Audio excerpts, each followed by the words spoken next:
and we lived in a small efficiency apartment.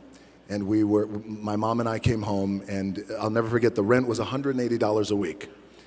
And there was an eviction a week, and there was an eviction notice on the door. I know you didn't grow up with a lot of money, and I read the story about when I think you were around 15, and there was an eviction notice on the door, and how that made a big impression on you, right? It did. Now, yes. Now you're one of the highest paid actors in the world. Oh, thank you. I do all right, thank you. You do all right. And does that title, the sexiest man alive, the highest paid in the what do those titles mean, if anything? You're the greatest, you're the most popular, you're the most followed, you're the most. It's great for the ego. It's wonderful. Kidding. Yeah, the better question is, how do you keep your ego in check when all of that is happening all around you? Sure. Yeah. Very important. People I have around me and how important that is. Do you have anybody who can tell you the truth at this point? Yeah, she's called my wife, yes.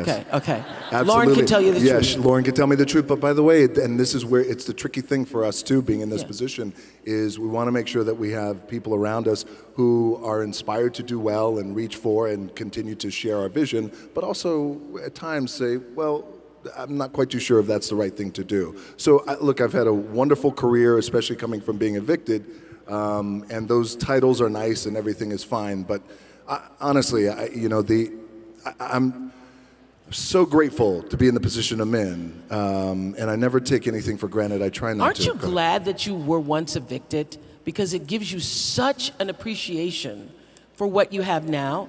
It just gives such perspective. When we were 14 years old, we lived in Hawaii, and we lived in a small efficiency apartment.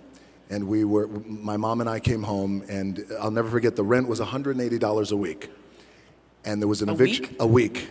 And there was an eviction notice on the door, and this was the one. It was the final eviction notice. Like, that's the one. My mom started crying, and I never forgot in that moment. It was a seminal moment for me because I felt like I never want to be in this position again. What can I do? So at 14 years old, I thought, well, the heroes in my life, Muhammad Ali, for example, professional wrestlers. They're all men who have worked hard with their hands and they built their body. Yes, that's what I'm going to do. I'm going to do what my dad taught me and these other heroes. I'm going to go build my body so we're never evicted again.